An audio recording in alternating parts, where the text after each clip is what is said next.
Welcome to Friday Night Hit. I'm your host, Danielle, and here is my guest, Gwendolyn Tucker. It is so good to see you again. Thank you. Thank you. I'm so glad to be here. So thank you for inviting me to be here. Not a problem. So we had a lot of issues about a year ago, and I think it's been a little longer than that. The last time we tried this, Uh-huh. and well, it wasn't we. I couldn't get it together. It was just like I had in my mind that I wanted to do our show through this platform I was not at all experienced with.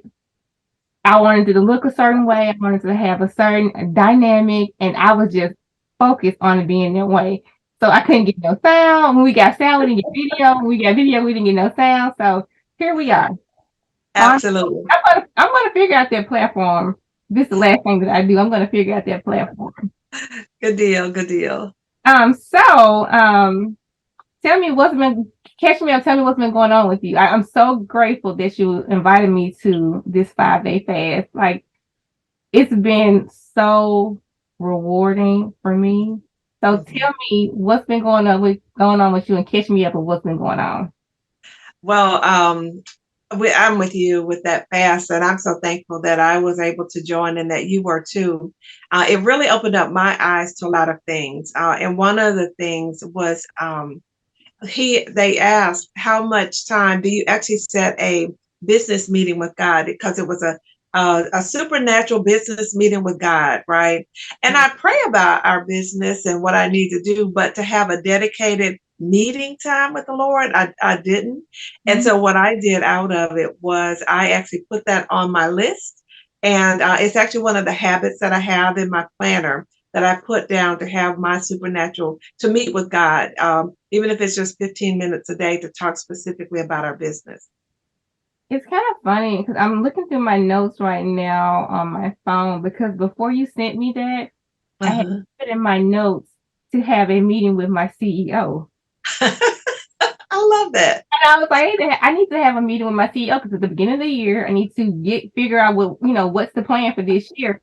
So when I got on the line of the fast, the group training, when he was talking about it, his God being his season, I was like, oh my gosh, this is the same thing. And like for it to be called like this business meeting with him, and I'm like, now this was like confirmation. It was so many Yeah. different things like going off, like ringing every time he said something. I was like, okay, this is like mind blowing. I mean, some of the things I had already told myself and already said, he was touching on those very same things. So I was like, okay, this is just confirmation that this was meant for me. Mhm. And I have tried to do fast recently and haven't been able to get through some hours. And Mhm. then here comes this fast right here. And I could tell when it's a God fast and it's a Uh, fast that I'm trying to do. Because when it's a God fast, when I say I didn't have not one hunger pain, wow. I tried to get a headache, it went away. 5 days, I still haven't eaten food. I haven't eaten food since Wow. Sunday. And I was like, they brought some cookies today and it smells so good. The heat was blowing on them. I was like, oh my gosh, Lord. You know what? I don't want them cookies because Wow. to be able to have clarity in your mind to be able to hear from God is everything. Absolutely. Because the three types of fast, so you could just do water. Mm. So do just water only. You could do a partial and do a Daniel, and then do a custom, I think it was. And so my husband and I, we elected to do the Daniel fast, and it has been life changing. And I love what he said is that just going without food is dieting. But fasting and praying, that's what we were doing, that in lieu of eating, we were praying. And it's very interesting because I don't know if you can see this or not, but remember this? Yes, I sent you that. Yes, from our last show. Absolutely, entrepreneur. And so it was just so fitting. I said, because I said, I'm gonna wear that because it's just so fitting for the conversation that we're having around this piece in the fast and everything. Yes, and it was so funny. I saw somebody post something. I started thinking in my mind. I was like, wow. I got a shirt that says entrepreneur. Like this is it's so many different things, but that's how you know God is aligning things for you. And I was so excited to hear about um your platform and all the different Mhm. things that he talked about. And I definitely want to talk about some of those things. But my favorite thing that I've heard all week was the poverty gospels and the things. Ah, yes. Woo, that hit home for me. I did not even realize that I had been having the poverty gospel and the poverty mindset. I was like, Mhm. oh my God. Absolutely. Because I think growing up, for some of us, the scripture says that for the love of money is the root of all evil. But sometimes we misquote that and say money is the root of all evil. And so what happens is we think it's not good. It's bad to have money, right? So I can definitely relate to that. But that piece around the poverty mindset. It was an eye opener. I was trying, I mean, like, I kept pausing the video. I mean, he couldn't get in like 5 seconds worth of speaking. I kept pausing right down, like, right down. Like, I feel like I was taking more notes from that particular day than anything. I was like, oh my gosh.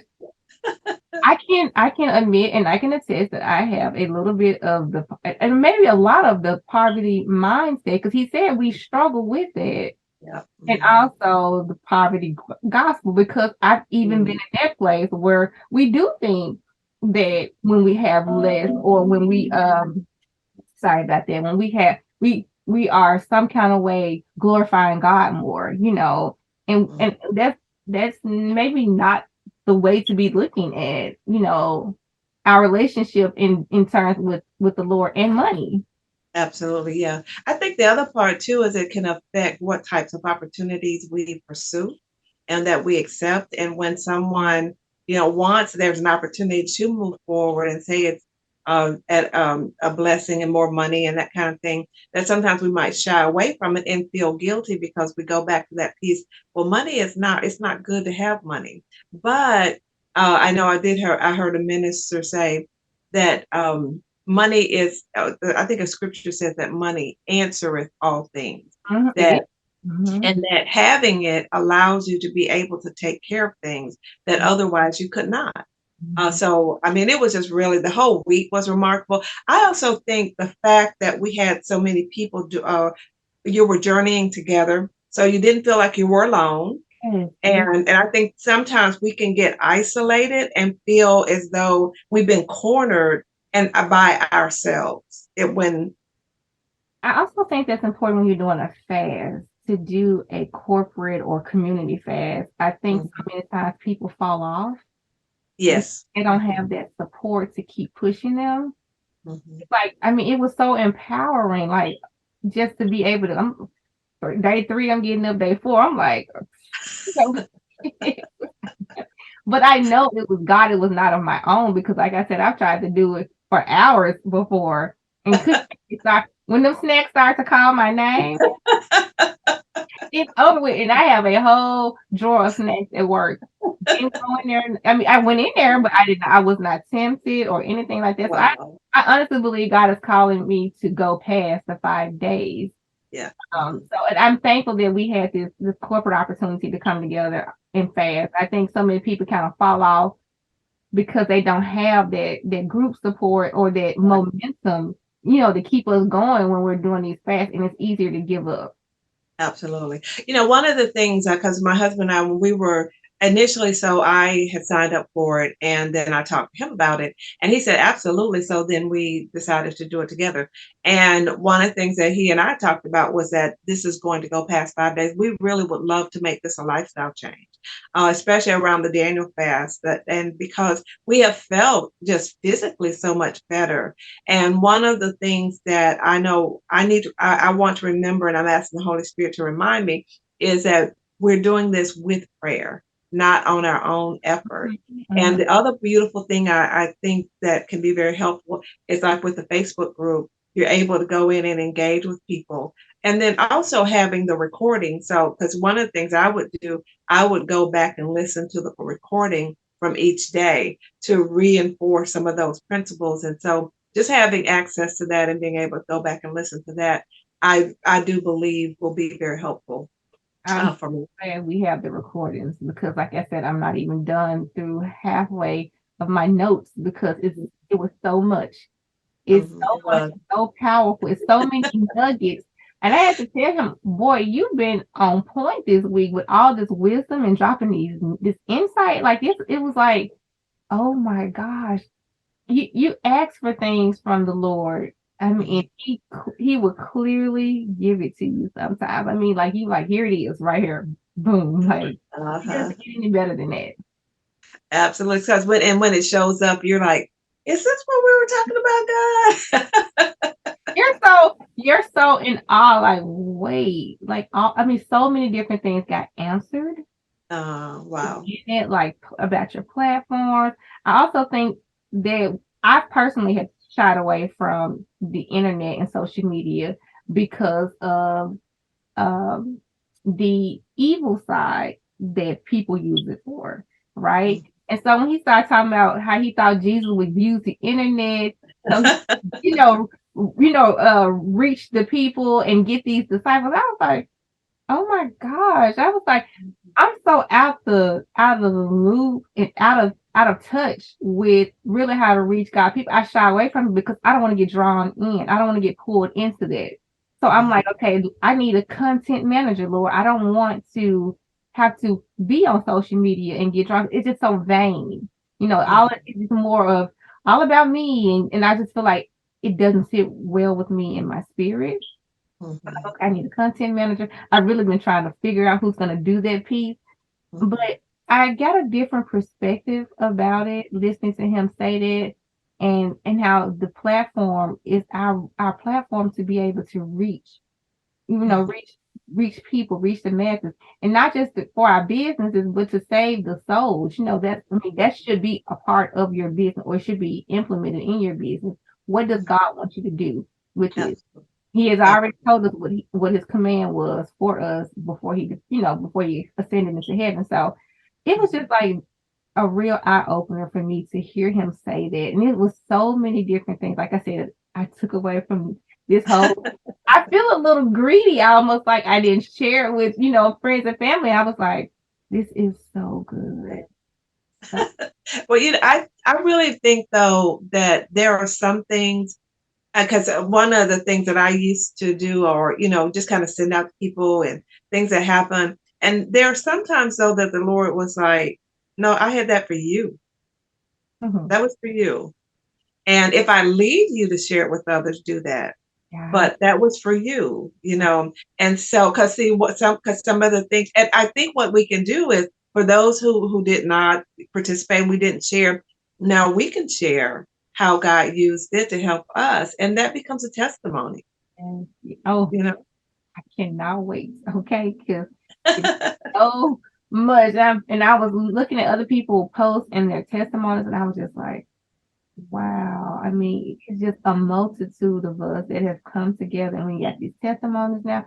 And even if it's not immediate, because we do expect immediate results. I'm grateful for the opportunity that I got to lean into God more this week. That there was clarity, not just for my business, but for my family. Those things are important as well. All that works together, and having a successful business. If you got family drama, family problems, and family issues, that affects your business. You can't give your all to God's work like you need to when you have those type of things going on. So it was just good for me to be able to give over to Him different things that I feel like had been trying to weigh me down. The enemy has been on his post as he is. He was on his post, and so it was refreshing just to hear some of the things that I heard. And I really took all of it to heart. And I really Mhm. tried to absorb it because I really need to apply it to my life. So I do want to click on the part of the um, presentation about money, about that poverty, gospel, and mindset real quick. Just because I mean, it's like maybe 2-3 minutes. I do want to bring that in 1 second. Oh, no, it wants me to click. And I don't want to do that. Oh man. We can just share some of the points though that were made and around that poverty mindset. What stood out for you the most there? Mhm. That's like I said earlier, that the poverty gospel was that we felt that if we had less, we Mhm. were glorifying God, like that somehow there's more, that if we had less, it was more in terms of glorifying God. And then the poverty mindset was that he said was like the psychological, um, I guess, way we've been brought up about, with poverty. And I was like, wow, oh my gosh. And I'm trying to think of the points he made about it. I just listened to it. And now I was like, okay, let's talk about this thing. Um, the poverty mindset was, what was it?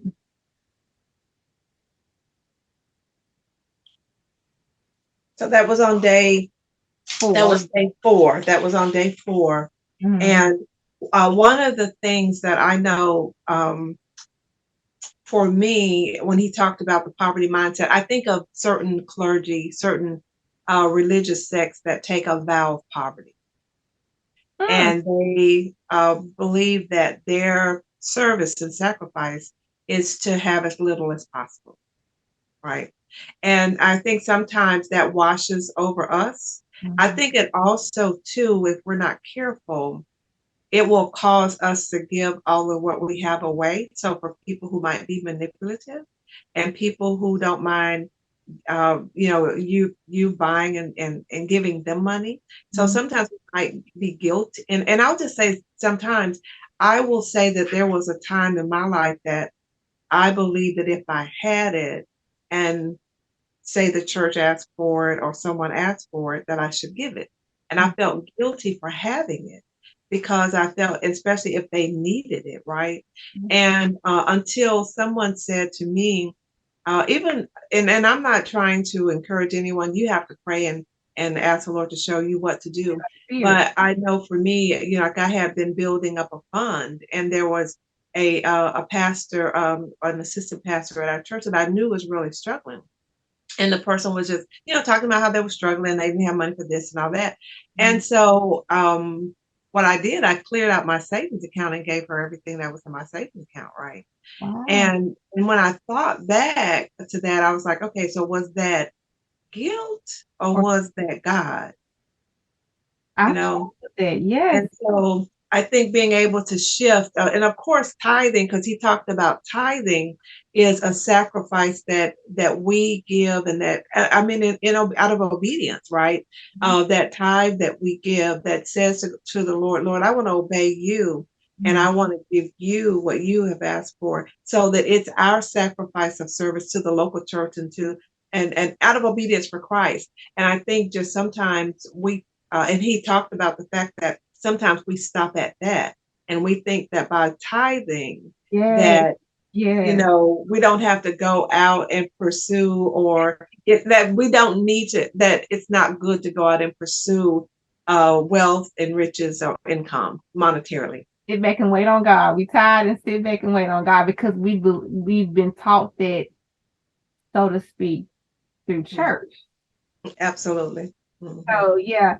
Now I do want to touch base on what you just said about you wanted to know whether or not you gave that generous donation to the person. Was it love, or what was the word that you used? Was it love or? Was it guilt or was it God? So I had struggled with that, and because we did a Sunday school lesson one time, it was called Love versus Guilt. Mm. And I realized a lot of times that I had given out of guilt Okay. as opposed to love sometimes. And I really want to make sure that I'm giving out of love because I feel like maybe I missed an opportunity. And then, so when another opportunity comes, I give because out of guilt on that particular opportunity and not necessarily out of love. So that's why we have to be mindful to be spirit led when we're giving, Mhm. because it'll be all over you when it's when God is wanting you to give. And you can't, you be like, okay, I can't deny this. I need to give. So, but I mean, I've definitely struggled with the love versus guilt. So Mhm. it's interesting that you would bring that up. So I feel like I'm not alone because Yeah. Yeah. I Yeah. wondered if it was okay. Is that selfishness because I didn't give on one particular opportunity, and then now this time I'm giving only because I didn't give on the, Uh, mhm. So Yeah. I'm And glad. I think that the other thing too is like, so I grew up, and my father was a pastor, and so he taught us how to, the benefits of tithing and about obeying the Lord in tithing. Because one of the things he said was, when he was tithing and obeying the Lord, that God was, blessing and prospering, and but he said that when he wasn't, it was as though he had holes in his pockets, right? And so that's how he would share with us that it's like his money was just falling through his pockets. And because he wasn't obeying and honoring God first, right? So Mhm. I grew up with this piece around tithing and around out of obedience for Christ. And I think the other piece is when you go above your tithe, I think that's where we need to seek God about. So, Lord, are you asking me to give to this person, this organization, this situation? What are you asking me to do? And then waiting and allowing him, because one of the things in having a relationship with the Lord is that we can recognize his voice, right? Mhm. We know when he says, hey, go move, yes, do this. And there are times when you do something, it's like, did I ask you to do that? And I was like, oh Lord, I am so sorry, please forgive me. So tell me, what did I miss in Mhm. that particular thing? What signal did I miss? And but when we do things out of a sincere heart, he honors that. He does. He does. Hmm. He does. Okay. So what were your takeaways this week? I mean, it was a lot. We did 5 days, and the 5 days consisted of day one, your purpose. Yeah. Day two was your relationship, which I'm grateful for this one. Day three was your platform. We were fasting for breakthrough. And day four was your profit, fasting for breakthrough with money. And five was your priorities, fasting and breakthrough with planning and priorities, which I have not gotten good with planning. And that's why I set that note in my phone and say, I need to have a meeting with my CEO. Like, he runs his company. Like, I'm just a day-to-day operation manager. So I need to figure out like what I'm supposed to be, what am I supposed to be doing? Because I don't have the plan. I don't have the game plan for this business.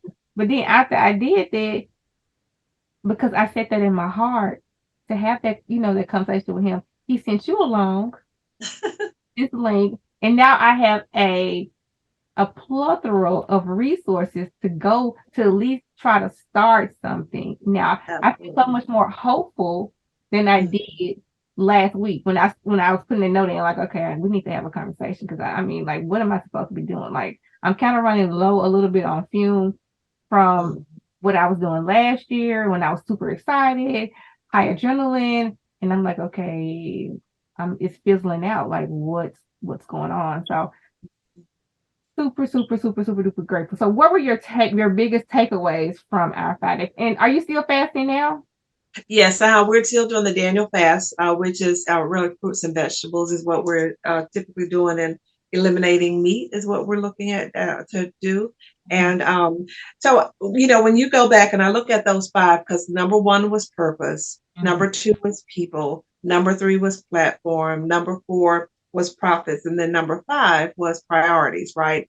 And one thing that on the purpose piece, because sometimes we can lose sight of purpose, in terms of our why, because our why is what fuels us, huh? And we can lose sight of that, and I know I can lose sight of that in terms of the why, and I think the other part too is my transfer. So I've been in entrepreneurship for 15 years. I left corporate in 2007 to join my husband in business. But in many ways, I still thought as though I was an employee, not an entrepreneur. So Yeah. that has been a transition for me. Because just think about, when we go to a job every day, we have to think about our piece. we don't have to think about all the other pieces. They can feel very overwhelming, right? And Mhm. so that piece around purpose, and even not only on the entrepreneur side, but even what I should be doing, especially when you can do several things well, and especially when there are a lot of things you love to do, because and so that's one of the pieces for me, and around. And I can relate to you on day 3 when he talked about platform Mhm. and using social media, because most of my interaction has been in person in training, and so I can see people. We can see each other on the screen. I know who's we're talking to, and if we're connecting or not. If you understood what I said, but with the social media piece, I think a couple things. One is you don't know who will be looking or watching, Mhm. but that's where we have to trust God in terms of what we've created and who he is sending us to, that people he's sending us to. And then the other part is getting over my shyness and self-consciousness. Mhm. You can relate to that particular piece. I don't know if you want to speak to that or not, but I will. I relate to that. One of my well, let's give a little background here. So I did reach out and share a video with you earlier this week that God was working with me on my presentation. Um, I was insecure about Mhm. how I presented on social media and on camera because I had a baby too that needed to be. It was so it what I could give you a million other reasons. The baby tooth was just one of them.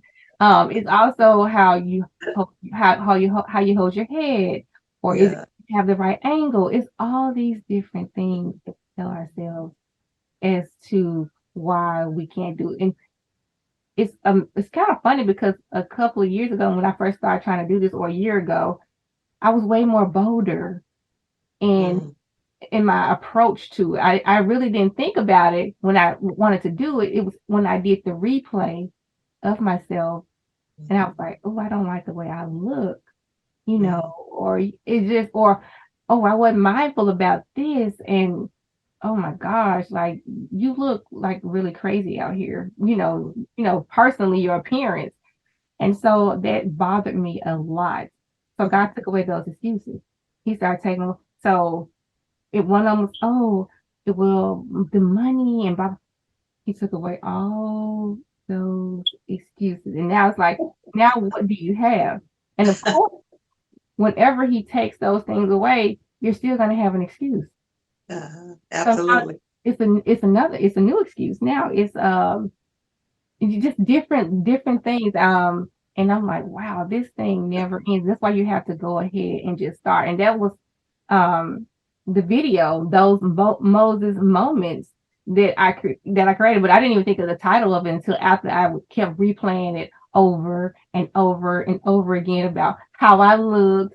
Can I present this? Can I put it out there? That wasn't even the first video that I did. I did another video when I was bagging out the driveway. It just came to me, boom, do it.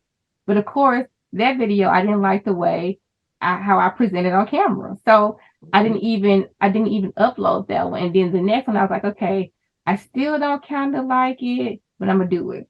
And that's why I did the black and white to take out. It's so many different things and I'm like, okay, girl, you gonna drive your own self like Absolutely. cuckoo Yeah. if you don't stop. Just stop. It becomes obsessive. And Mhm. so my main focus should be just to get the content out there. So I'm glad that I went on and pushed through, and it became funner or more fun when I was able to go in and put the edits, like the little eyes looking at me or the little notes, and I was like, hey, this is actually becoming super fun to do. So I don't think if I couldn't laugh at myself about the process, I think I would have been way more critical about myself. But that allowed me to show myself a little bit more grace Absolutely. and put it out there and hoping that somebody else could relate to it. You're going to always have a reason as to why you feel like you can't do.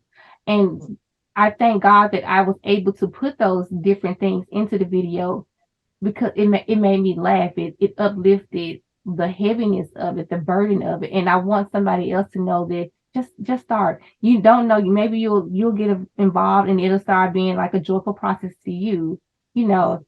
And so my sisters and my family, they kind of laughed at it, and it's really funny to me. But I love the fact that it's called those Moses moments, because Moses gave God those same excuses. When he Absolutely. want to go speak to Pharaoh on behalf of the children of Israel. So I'm like, wow, man, I'll be all coming down through this Bible. That's why, well, and I never thought I would be like that, but I'm like, here I am now starting to, give excuses. Yeah. So if you guys want to check it out, it's those Moses moments, and it's uploaded on the YouTube channel, Heart, Body, and Soul. Wonderful. One of the things my father used to say, he used to say, it is what's in the lightning bug that makes him shine, right? And we focus so much on how we look. I think from a society standpoint, and people pick at us based on how we look. And so some of us can become self-conscious, and then we start doing it to others as well as ourselves. And the scripture, when Jesus told the gentleman, he said, they said, what is the greatest commandment? And Jesus said, the greatest commandment is to love God with all your heart, soul, mind, and strength. And the second is likened unto it, to love your neighbor as you love Right. yourself. Mm-hmm. And so what happens is, I think many times I know I can fall short on that part of, as I love myself. Right. And even on my planner, I have a Christian planner that I use. I was gifted it a couple of years ago, and I've really adopted this as my own. But it talks about daily healthy habits. And I have a daily healthy habit that I put quality, quiet time with myself, right? So that I engage in self-care to make sure I take care of myself. And so I think that's very important. And when you talked about Moses, because when you talked about how you kind of just pick yourself apart, it's kind of like you pick, and all of those things were about you, Mm-hmm. but none of it was about what God put in you to give to the world, Mm-hmm. right? Mm-hmm. And I believe that it is a ploy, and we have to get over it. And the Lord helps us get over it. Going back to Moses, when he was like, well, I can't do this, and Moses just kept saying, well, just find somebody else. And it was like, no, I picked you, until he made God mad. And I don't want to do that. Exactly. In turn, of having to use somebody else. Yep. So, Uh-huh. Yep. and I look around, and I see sometimes, I said, sometimes you see very similar business ideas, or very similar ideas that other people are doing. And you see, and I wondered, where did you get my you can't help but to wonder there, but that's why you have to keep just do it.